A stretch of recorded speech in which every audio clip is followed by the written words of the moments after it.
Alright, I saw this video on the kneecap and I wanted to go over it because I thought we could explore a common psychological problem known as gambler's fallacy. This is a problem where a lot of people have lost their money based on this situation.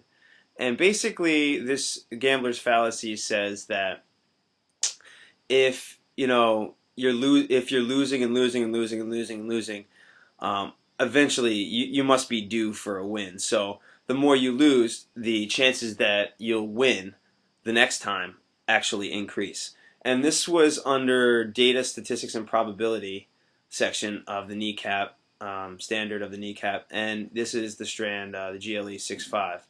Okay, so this question goes like this. Joseph flipped a coin 52 times and it came up heads 28 times. What is the experimental probability of the coin landing on heads? Okay, so in the past, Joe flipped this coin 52 times, right? And it came up 28 times. Well, one of the sides of a coin is heads and the other side of a coin is tails, right? So that means the chances of either of these happening is half. And if he flipped it 52 times, then we should expect to see heads about 26 and tails about 26, okay? That's in a perfect world. The reality is he saw 28. That's not so surprising.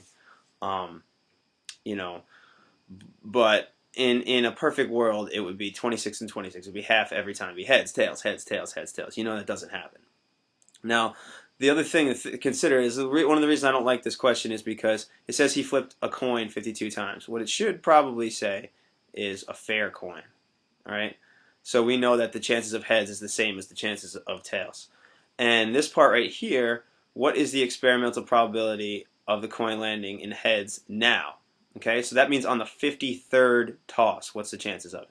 So basically what the situation looks like is this. He flipped the coin a bunch of times and most of the time it was heads. Sometimes it was tails. But most of the time, obviously, you see heads. And then let's say the 52nd toss was heads. Most likely it was. What is the chances, I'll put this like this. What's the chances that this one is also going to be a heads, right? On the 53rd toss, all right?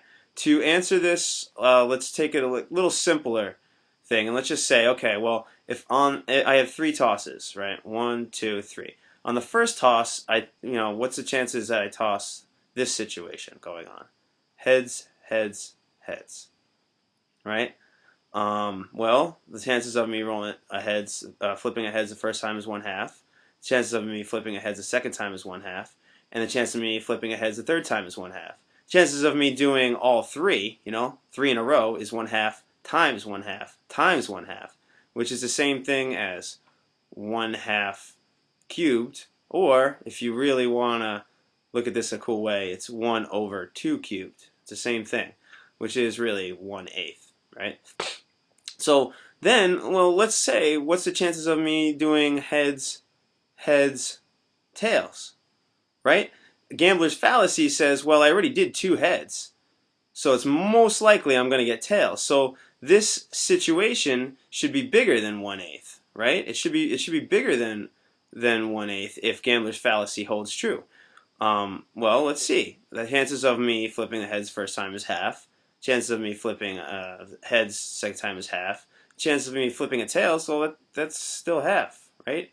It makes no difference. It's not changed, by its history. It doesn't change because prior to that I did it heads. Doesn't really care what I did beforehand. This could be tails. This could be tails. It makes no difference.